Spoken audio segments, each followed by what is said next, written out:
Shalom, shalom, meus queridos irmãos. Vamos dar sequência ao nosso vídeo da leitura, da mensagem Israel e a Igreja. Nós estamos lendo, a primeira parte da mensagem Israel e a Igreja, que é Israel no Egito. E nós vamos continuar a leitura, como paramos aqui, a partir do versículo ou parágrafo, como preferir, número 98. Vou repetir o 98, que foi lido no último vídeo, tá? Para vocês possam se inteirar e a gente segue a leitura, amém? Veja o parágrafo 98, diz assim: Agora observem: eleição em Abraão, justificação em Isaque, graça em Jacó e perfeição em José. Não há coisa alguma registrada contra José. Essa é a perfeição. Os 3 estágios terrestres da peregrinação dos filhos de Israel. E o quarto foi quando eles foram até a terra prometida, que era o milênio. E os 3 estágios da igreja gentia. Nesta semana, Deus desejando, eu posso trazer isso através da Bíblia e mostrar a vocês que estamos em nosso 3º estágio agora, pronto para irmos ao milênio no tempo de José. Agora, observem, quando tudo acumulou em José, o quê? Um homem perfeito, um que nasceu, foi amado por seu pai, odiado pelos seus irmãos. Agora vejamos rapidamente, porque tenho que me apressar, e deem-me toda a vossa atenção. Era amado por seu pai, odiado por seus irmãos. O Senhor Jesus, observe, Jesus agindo em cada personagem aqui. Olhem para José, o perfeito. Poderíamos passar semanas nele. Vejam, odiado pelos irmãos, amado pelo pai. Por quê? Ele era um homem espiritual. Ele tinha visões. Podia interpretar sonhos, ele era espiritual. Seu pequeno, seus irmãos disseram, loucura, saia daqui. Agora vejam as igrejas hoje. Observe o lado espiritual. O Senhor Jesus, em sua igreja hoje, ele é odiado por todas as gerações. Veja, exatamente o mesmo. São criticados, os chamam de fanáticos em todos os lugares. Bem, isso tem que ser assim. Aqui está o pré-tipo. Aqui está a sombra disto. Você diz, bem, irmão Brana, se eu receber o Espírito Santo, todos eles rirão de mim. Bem, se isto não te aconteceu, você não o recebeu. Você tem que ser odiado pelo mundo. Jesus disse, chamam de Beelzebul, o pai de família. O quanto mais chamarão seus discípulos? Vê? Os seus servos? Agora, ele foi odiado, observe. E no parágrafo 100. Então, ele foi amado. E seu pai, de onde não podemos avançar e deixar isso.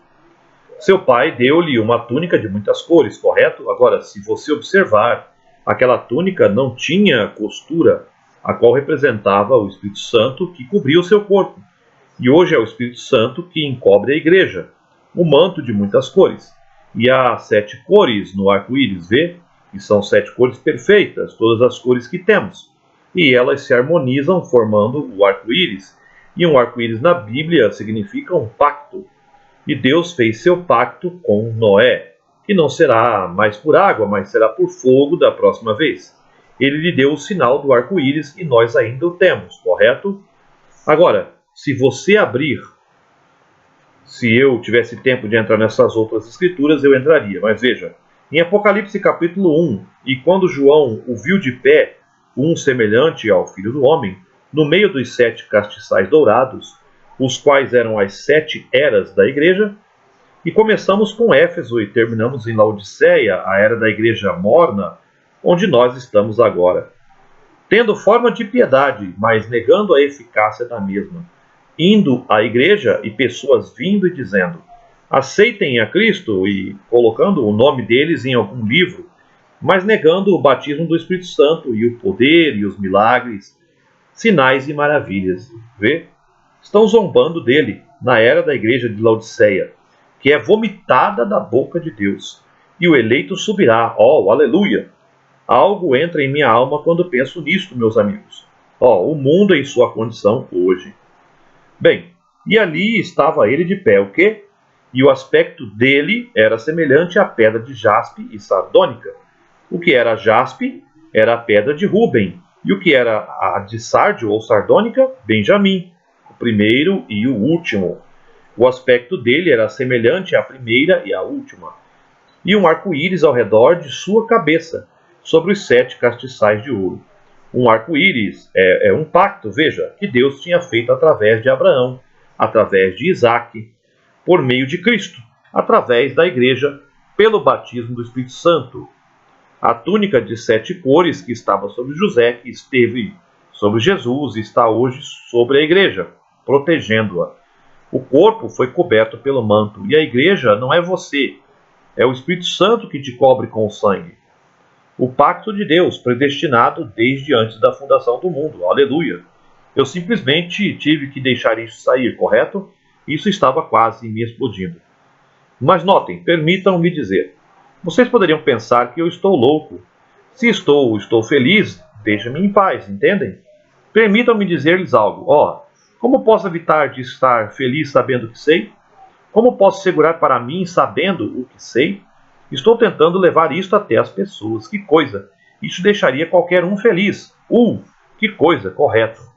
Então ele segue no parágrafo 104. Eu estou lendo, tá, irmãos, conforme o irmão Brando ia falando, tá? Para que os irmãos possam entender a mensagem ali da melhor maneira possível que ele pregou ali no púlpito. Parágrafo 104, então. Ali estava ele, e Jacó era José. José foi seu tipo. A cobertura, o pai deu-lhe o manto. Aleluia! Você não se lembra de quando Jesus foi batizado? Saiu diretamente da água, e eis que os céus abriram para ele, e o Espírito Santo desceu como uma pomba, e foi sobre ele e disse: Este é meu filho amado, em quem me comprazo. Ele não realizara nenhum milagre até então. Então foi direto ao deserto para ser tentado, e dali saiu curando os enfermos e os poderes de Deus. Essa é a igreja quando é batizada. É coberta com o manto do Espírito Santo, com poder. Que coisa! O próprio fenômeno do ventre de Sara estar morto antes da vinda de Isaac, Deus simplesmente permitiu que isso fosse adiante. Ela estava com 60 anos quando recebeu a promessa. Ela tinha 90 anos antes que a semente fosse concebida nela. Perfeitamente, absolutamente fenomenal. E o homem que é nascido de novo é um fenômeno. Aleluia! Não é aceitando ou levantando a mão assim, desta maneira. É uma dádiva de Deus. Fenomenal, nascido de novo, tirado deste mundo, do reino dos sentidos. Sim, Senhor. Ora, por que você merece isso? Porque Deus prometeu isso, que a promessa seria certamente de acordo com a sua eleição. Então José, veja, foi vendido por quase 30 moedas de prata por seus irmãos. A igreja judia traiu José. Hoje em dia, o que é que há nesta igreja? Uma traição. Eles estão conseguindo documentos. Veja, eles vão tentar ter Bem, agora mantenha isso em mente. As igrejas de Cristo na América já têm se confederado com todas as igrejas. E elas vão impor uma proibição aqui algum dia, que trará uma união para lutar contra o comunismo. Se unirá o catolicismo com as igrejas protestantes, a igreja católica e tudo mais.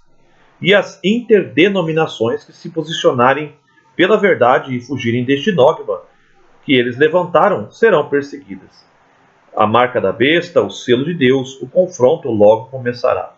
E irmão, se isso não estiver dentro de você, será enganado. Tão certo quanto o mundo está girando, porque vai parecer tão agradável. Você dirá, agora, se o comunismo fez para o mundo, vamos fazer um outro acordo e juntar todos os cristãos e cristianizemos o mundo outra vez. E parece tão bom que as pessoas saltarão para dentro dele. Eles confederarão as igrejas e as trarão, tentarão fazer do cristianismo uma unidade. E a Bíblia diz em Apocalipse que ele deu seu poder e tudo mais, e que ele fez uma imagem à besta e exerceu todo o poder que a besta exerceu antes dele. Certamente que é assim. Eu gostaria que tivéssemos tempo para atar Apocalipse a isto, mas não temos, vê? Agora, ver onde está isto? Você está bem aqui no fim do tempo, irmão. Então, estamos no final da era. Então, irmãos, deixa eu só fazer um apontamento aqui em relação a esse parágrafo 106, que é muito interessante. Mombrana diz assim, que já naquele tempo, tá? Já naquele tempo, ele dizia que as igrejas se uniriam, tá? Isso foi em 25 de março de 1953, tá? Ele disse que as igrejas se uniriam com a desculpa de combater o comunismo no mundo. Então fariam uma aliança que, num primeiro momento, pareceria muito bonito, né, muito lindo para combater o comunismo. Então vamos cristianizar o mundo, vamos unir todas as igrejas. E é aí que é o famoso Concílio Mundial de Igrejas, que tomaria o poder e fecharia as igrejas que não aceitassem se unir a esse concerto. E então aí, o irmão Branham diz aqui que aí sim haveria, né, o poder na imagem de fazer fogo descer do céu, sinais e maravilhas e tudo mais, prodígios de engano, que enganaria até o eleito, se possível fosse. Aqui no Brasil, de onde eu estou falando, já no ano de 2025 em que estamos, as igrejas estão tomadas. Estou com a anotação aqui do versículo que eu estava lendo antes de começar o vídeo aqui, tá, irmãos? Não se assuste. Então veja, as igrejas elas estão unidas, né, embora não oficialmente, mas de uma maneira objetiva, para combater um fantasma de um comunismo que está chegando no Brasil. Aliás, vem chegando no Brasil desde 1960, né? Esse tal de descomunismo, e até hoje não chegou. Mas é a motivação que faz com que todas as igrejas, principalmente as evangélicas, usem o seu poder, a sua força para dominar o povo e estão se unindo cada vez mais em torno de um mesmo discurso. Falta entrar agora a Igreja Católica, embora alguns braços da Igreja Católica aqui no Brasil também já estão entrando por esse acordo, e é sempre aquele fantasma assombrado do comunismo que vai tomar as famílias, as casas, os lares e vai acabar com os cristãos. Então você vê, o irmão Branham alertava isso desde 1953. Então muito cuidado. Quando o pastor começar a insistir que tem que unir, que tem que lutar contra o comunismo, abra do olho, porque está aí, vindo a caminho, o Concílio Mundial de Igrejas. O comunismo nada mais é do que um motivo, vamos dizer assim, uma bucha de canhão, um boneco de palha que eles vão usar para enganar aqueles que não são eleitos. São cristãos, são evangélicos, são católicos, são religiosos, mas não são os eleitos. Por que eu digo que não enganaria o eleito? Porque a própria Bíblia diz que enganaria até o eleito, se possível fosse. Mas o eleito não é enganado. Amém? Então vamos seguir do parágrafo 107, onde eu parei aqui. Então eles venderam José por 30 moedas de prata, lançaram-no num poço para morrer. Depois o tiraram e venderam-no, e enquanto ele esteve em sua prisão ali, havia 2 homens, um mordomo e um padeiro. E um deles se perdeu e o outro foi salvo. Mas foi José que deu ao sonho a sua interpretação. E a mesma coisa quando Jesus estava pendurado na cruz. Havia um ladrão de um lado e um ladrão do outro. Um se perdeu e o outro se salvou. Exatamente. Logo ele foi levado diante de Faraó, interpretou o sonho e se tornou a mão direita do Faraó. Nenhum homem podia ver Faraó sem vir primeiro a José. É um tipo de perfeito de Jesus à destra de Deus. Nenhum homem vem a Deus a não ser por Cristo. Exatamente o tipo perfeito ali. É os tipos e sombras, né, que o irmão Branham sempre fala, né, irmãos? O Antigo Testamento era um tipo e uma sombra do Novo. Tá? E notem, aqui está uma outra coisa. Vocês gentios, agora, de acordo com a semente da eleição, a José foi dado uma noiva gentia. Ele foi rejeitado por seus irmãos e foi e tomou uma noiva gentia. Não é correto? Ele deu-lhe, veja, o faraó deu-lhe a filha do sacerdote, a filha de Or, por esposa. E ele se casou com uma mulher gentia que produziu a Efraim e a Manassés, os quais foram co-herdeiros no reino, melhor dizendo, na promessa dos patriarcas. Notem o quão perfeito Jesus, rejeitado pelos judeus, enviou de volta o Espírito Santo. E eles riram dele e zombaram e disseram: eles estão bêbados com vinho novo. Isso é correto? E Jesus disse: blasfemeis de mim e serão perdoados. Mas se falardes uma palavra contra o Espírito Santo, jamais sereis perdoados. E aqueles judeus foram ali e disseram: bem, aqueles homens estão cheios de vinho novo. Ha, ha, ha. Riram, né? E zombaram deles. E não mais de 30 anos, ou mais a partir de então, foi que Tito sitiou os muros, e eles comeram os filhos uns dos outros, e os massacraram e queimaram o templo, de acordo com a palavra de Deus. E eles jamais serão levantados até o tempo dos gentios se findar. Eu estou prestes a visitar Jerusalém nas próximas semanas, e ali estão aquelas velhas ruínas e o muro das lamentações, onde eles têm sido dispersados ao redor do mundo, porque Deus disse que eles fariam isto. E eles vieram e fizeram isso, correto? Ó, que coisa! E pensar na maldição de rejeitar o Espírito Santo. Agora, o Espírito Santo foi derramado e eles o rejeitaram.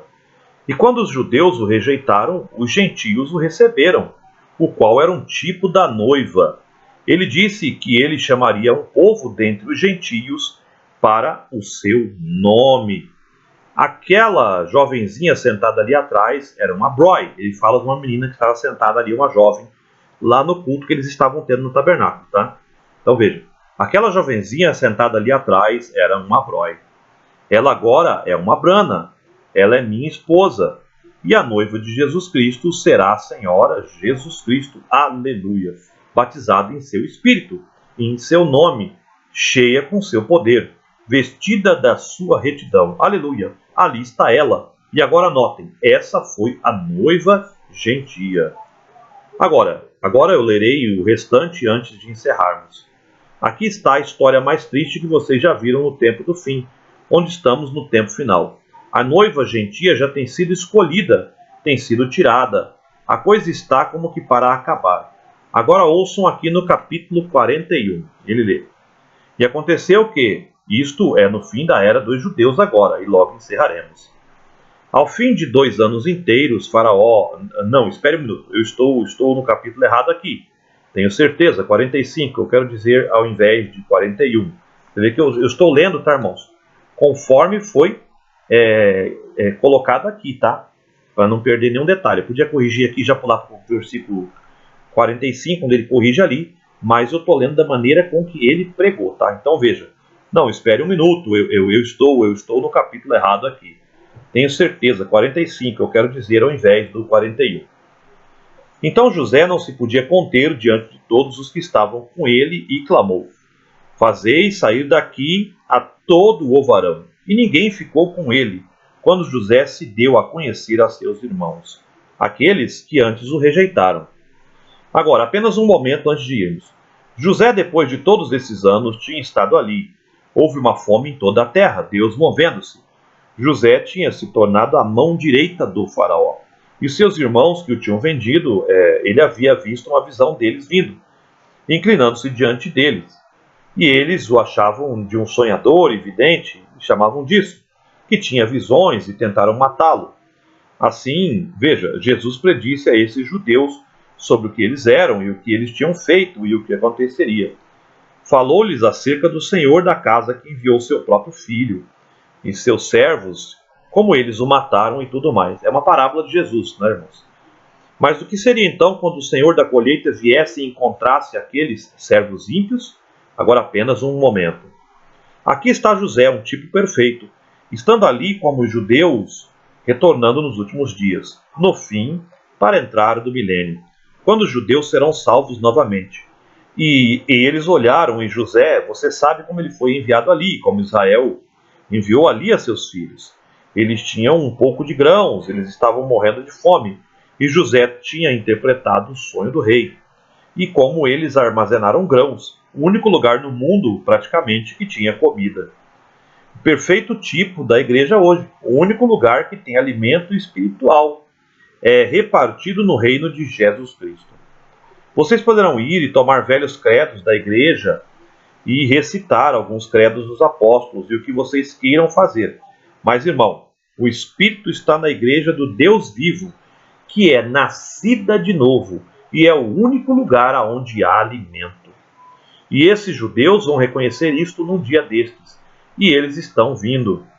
Vocês agora observem. Então, quando ele veio, ele disse: ele viu o pequeno Benjamim, e como você sabe, como ele fez ali e entendeu, como que seu pai e sua mãe tinham dado à luz a esse menino, o pequeno Benjamim, e logo ela morreu. E ele tinha visto seus irmãos, e eles não sabiam quem ele era. Eles pensaram que ele era um grande príncipe e estavam com um pouco de medo. E então, quando Jacó os enviou de volta, ele disse: quem são vocês? Eles disseram: somos filhos de um homem, o qual se chama Jacó, que é um ancião. Vocês sabem, Israel, o qual foi abençoado pelo Senhor, e assim por diante. Então ele soube que seu querido e velho pai ainda estava vivo. Ouçam o que ele disse aqui. E ele mesmo se deu a conhecer a eles quando ele fechou as portas. O seu coração, então olhem o amor de Deus ali, ainda chamando. E ali estavam aqueles judeus de pé, pobres jovens famintos. O pai deles estava faminto, disse: desçam e tomem algumas espigas, ou morreremos de fome. E ele manteve Benjamim ali como um sinal. E vocês sabem o que aconteceu, como eles estavam diante dele. Então ele olhou e viu Benjamim. Ele não podia conter-se mais. Ele fez com que todos os homens o deixassem, saíssem. E José, estando ali, ele disse: eu sou José, vosso irmão.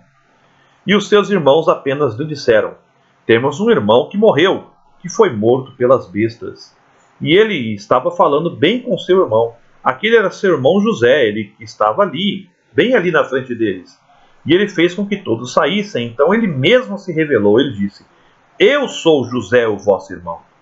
E eles temeram os patriarcas. Eles ficaram com medo. Mas ele disse: não temais. E ele começou a gritar tão alto a ponto que até mesmo no palácio de Faraó eles puderam ouvi-lo gritando. Ouviram seus gritos de choro. Ele desceu e abraçou o pequeno Benjamim. Abraçou e o beijou, e apoiando sua cabeça sobre o seu ombro, começou a chorar e disse: você quer dizer que meu pobre pai ainda está vivo em Canaã? Que sentimento! O amor de Deus que foi abundantemente derramado. Meu pai ainda está vivo e eu vou dar-lhe os grãos, disse. E ele gritou no mais alto de sua voz: eu desejo saber o que haverá no dia quando nosso Senhor Jesus romper no horizonte oriental, voltando à terra novamente. Aí ele gritou e chorou, aquele grande príncipe ali de pé, e os patriarcas. E ele disse: não se sintam mal. Disse: Deus me enviou. Você vê o Espírito Santo como o amor divino fará? Ele disse: Deus me enviou aqui, não se sintam mal. Deus me enviou aqui para preservar vidas por estes tempos. E para que Deus o enviou aqui? Para preservar vida. Para que está o Espírito Santo aqui esta noite? Para preservar vida. Ele foi rejeitado pelos judeus e enviado aqui aos gentios para preservar a vida. Você tem recebido esta noite, meu amigo? Então ele disse. Você vê que o Mombrana fala ali com eles, né? Daquela que estavam ali no meio. Ele fala: vocês têm recebido esse Espírito Santo que veio para cá? Já que os judeus o rejeitaram, né? E ele segue falando sobre a Escritura. Veja, então ele disse: meu pai ainda está vivo? E ele enviou alimentos em carroças, bois, etc. E o pobre ancião, cego, Israel, saiu. Vinha ali o profeta desta maneira, e ele ouviu que José estava vivo. Ele chorou e disse: louvado seja Deus, eu verei meu filho uma vez mais. Ele sentiu aquilo. Quando ele o trouxe ali, ele o encontrou. Seus olhos cegos, seus dedos fracos, movendo-se assim. E segurou na face de José. E eles se ajoelharam em algo ali, e começaram a soluçar, pai e filho abraçados. Que coisa! Quando penso acerca do prodígio esta noite, que está distante de Deus lá no pecado, irmão, comendo bolotas, vagando pelo mundo, aqui ele está fazendo uma alusão ao filho pródigo, que é uma outra parábola de Jesus, né? Ora, por que você durante este tempo de avivamento, se você tem gastado sua vida nestes anos como uma vida desenfreada, e seus sentidos, por que não converte o teu coração agora ao Pai? Se vocês têm feito o que é errado, por que vocês não o encontram nesta noite, no meio do caminho, e lançam seus braços ao redor dele? Você diz: você quer me dizer, irmão Brana, que Deus ainda me ama? Ele está procurando por você esta noite. Ele está te observando. Venha, O Espírito Santo está aqui para preservar a vida, para te guardar, para te dar a bênção, para te selecionar. E se você tem sido eleito em Deus, você veio aqui nesta noite por algum propósito. Então você diz assim: irmão Brana, eu me incluo nisto? Ora, por que você veio à igreja esta noite? O que te fez vir até aqui? Você acha que o diabo alguma vez te arrastou até a igreja? Não, Senhor. O diabo teria te arrastado para longe dela. Deus tem estado te chamando. É o Pai te chamando esta noite. Agora, você tem um lugar em Deus. E Deus está chamando, chamando e chamando. Se você não recebe, veja, há tantos lugares contados aqui para cada um. E Deus tem predestinado lá atrás onde haveria este lugar. Agora, se você falhar em tomar este lugar, alguém o tomará no seu lugar. Então agora, se você não tem tomado o seu lugar esta noite, que Deus conceda esta noite que você tome o seu lugar.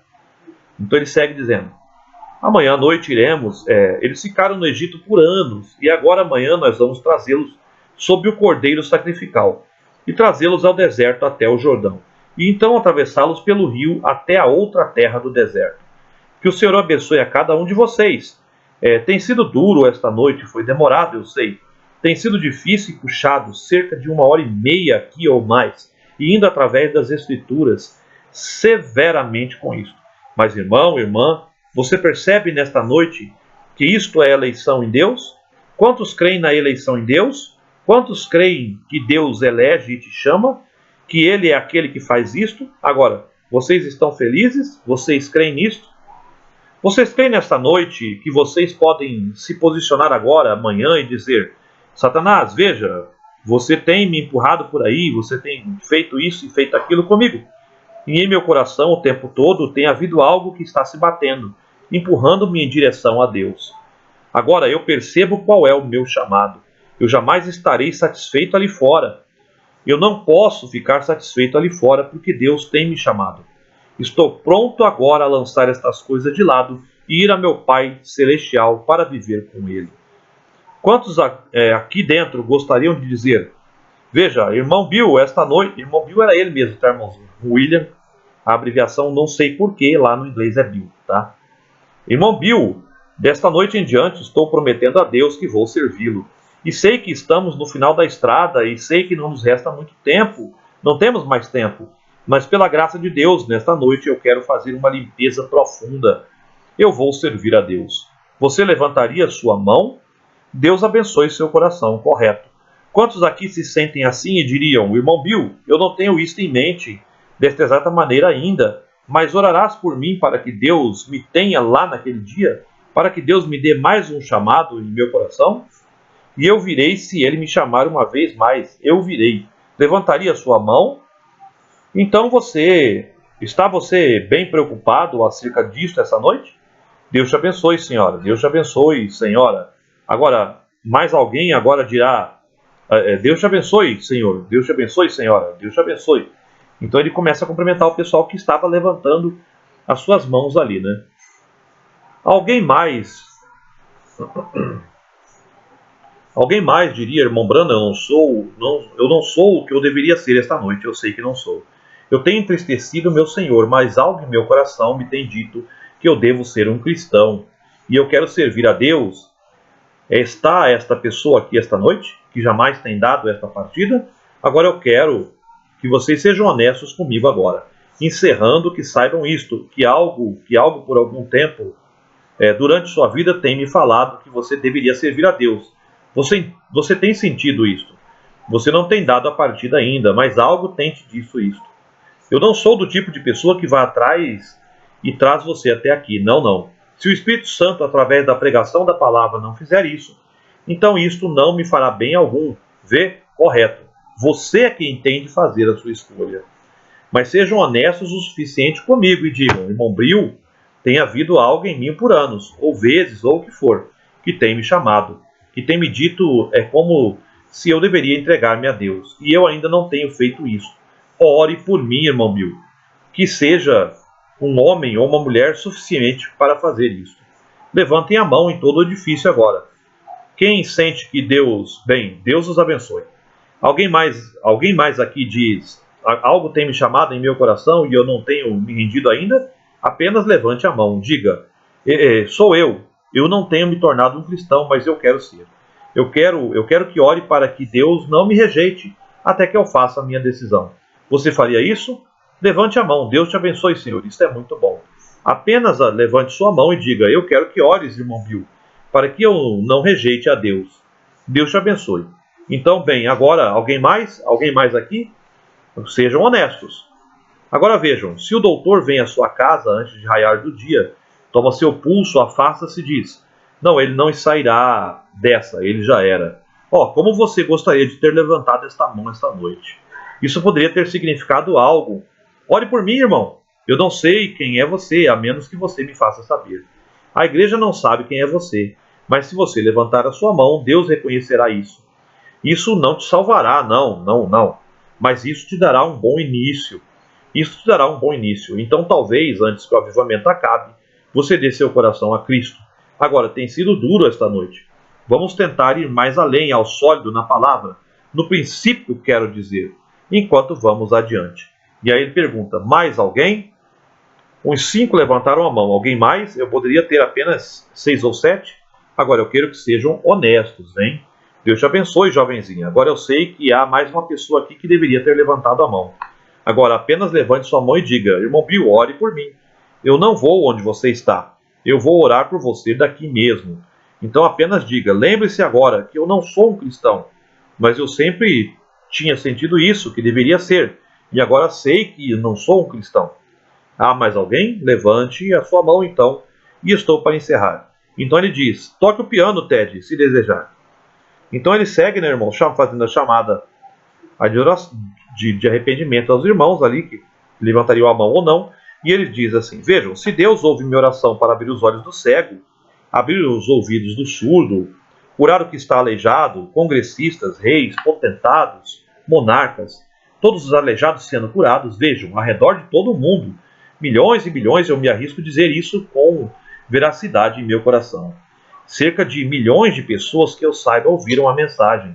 Milhões de pessoas de todas as nacionalidades. Eu tenho pregado a 10, 15 diferentes nações de uma só vez. Tinha que passar por 10 ou 15 intérpretes antes que você pudesse até mesmo dizer uma outra palavra. Simplesmente assim, através dos intérpretes. E ver muitos, milhares, ou ver como que 30 mil de uma só vez vieram a Cristo. 30 mil convertidos de uma só vez, em Durban, na África do Sul. E eu vou a uma reunião agora, onde haverá 300 e poucas mil pessoas. Digo isto de coração. Vocês já me ouviram predizer algo no nome do Senhor, se não que fosse exatamente daquela maneira? Pergunte onde você quiser, em qualquer lugar do mundo, e olhem para centenas e centenas de coisas que ele disse. Certamente eu sei do que estou falando. Não por mim mesmo, mas Cristo aqui. Estou dizendo a verdade a vocês, amigos. Se vocês morrerem sem nascer de novo, vocês podem estar perdidos. Jesus disse: aquele que não nascer da água e do Espírito não pode entrar no reino. Não importa o quão bom você seja, o quanto você tenha pago, ou a qual igreja pertenceu, qual foram seus pais, qual foi sua posição social, ou quem foi seu pai, sua mãe, ou quem foi seu pastor, tanto faz. A não ser que nasça de novo, ele jamais verá o reino de Deus, qualquer um de vocês. Nós pegamos aquela espiga outro dia, vocês a viram aqui na agricultura. Uma delas era um grão perfeito de milho.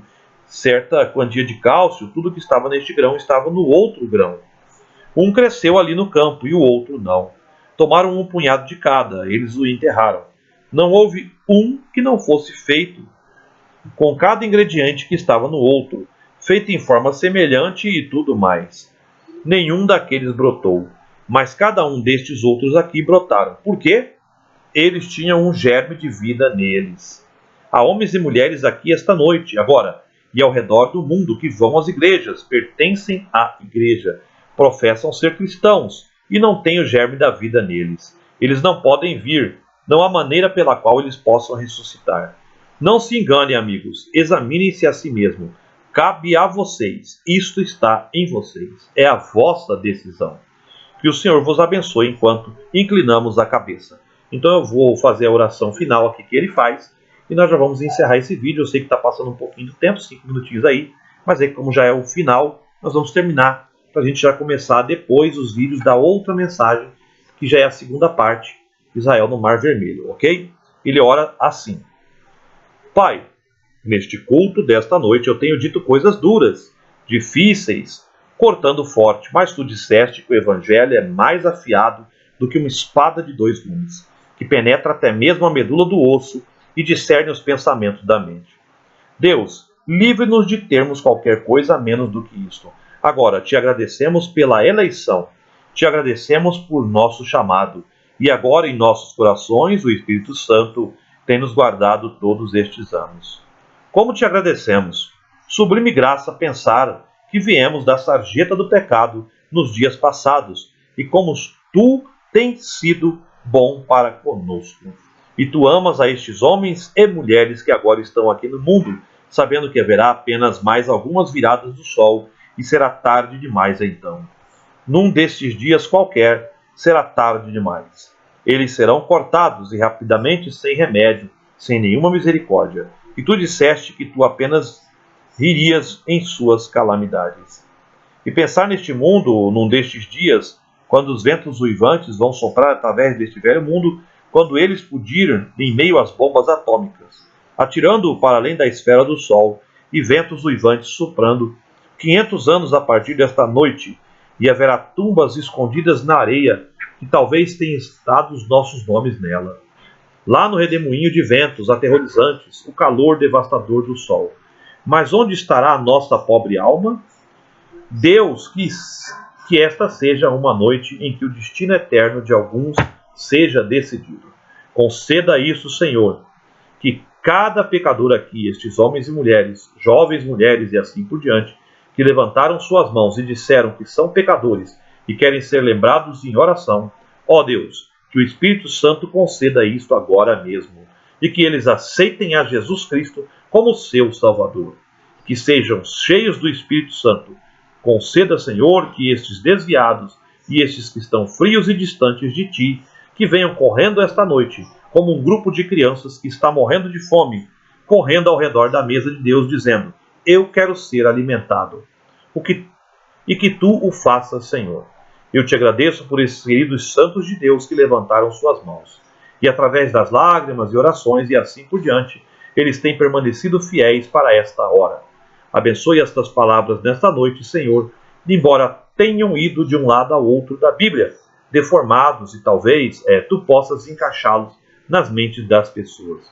Senhor, isso tem sido novo para mim. É a primeira vez depois de 7 anos que eu tento fazer isso. E eu oro agora para que amanhã à noite Tu nos tragas a todos para muito mais, e que o Espírito Santo esteja aqui. E muitos desses aqui, desta noite, que façam uma decisão e sejam salvos, e voltem amanhã à noite regozijando e felizes. Conceda isso, Senhor, debruçando nos ombros do Pai, como José fez. Ele, Senhor, disse, beijando, dizendo, obrigado, nos ombros do Pai. Obrigado, Senhor, por me salvar. Conceda isso, Senhor, que algo aconteça agora. Oramos por essa bênção e que Tu despeças dessa reunião, mas jamais de Tua presença. E que retornemos felizes, regozijando amanhã à noite, trazendo preciosos molhos. Por isso pedimos em nome de Jesus Cristo. Amém. Amigo cristão, sinto muito por segurá-los por tanto tempo. Sinto muito. Amanhã à noite eu vou deixá-los sair às 9 horas, se possível. Eu tive que pregar um pouco duro, não pude evitar. Vocês me amam de qualquer forma, não amam? Então a congregação diz amém. Eu amo eu amo vocês, e é para o bem de vocês. Agora, coloquemos-nos de pé, correto, e vamos cantar. Leva-tu contigo o nome de Jesus, o Salvador. Então ele canta esse pedaço desse hino, né, muito conhecido, e termina dizendo assim: agora eu quero que peguem o telefone amanhã, tragam algum homem pecador, traga-os. Volte, diga aos pastores, venham agora, vamos nos juntar e ter um avivamento à moda antiga. Vamos estar endireitando numa noite ou 2 agora. Então iremos diante e teremos um bom tempo. Cumprimentem-se agora. Agora, que a graça de Deus e o companheirismo do Espírito Santo repouse e habite em vós, de agora em diante, até nós nos encontrarmos novamente, no nome do Senhor Jesus Cristo. Amém. Deus os abençoe agora. Estão dispensados no amor de Deus e suas bênçãos. Agora todos vocês, membros do tabernáculo, cumprimentem essas pessoas aqui. Certifiquem-se de cumprimentar a todos. Deem-lhe as boas-vindas para que regressem e que o Espírito Santo faça o mesmo.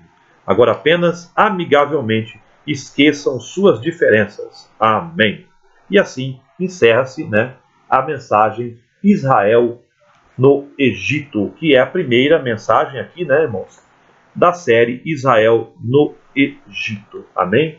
Então aí a gente, na próxima vez, começará então a série da leitura da segunda parte dessa mensagem, que é Israel no Mar Vermelho, parte 1. Amém? Eu espero que essa leitura tenha enriquecido cada um de vocês, cada irmão que acompanhou até aqui ao final, esses diversos vídeos da leitura da série Israel e a Igreja. Para aqueles que não conseguiram esta série, em forma de livro, a gente deixa os vídeos aí para que você possa conhecer essa mensagem. Amém?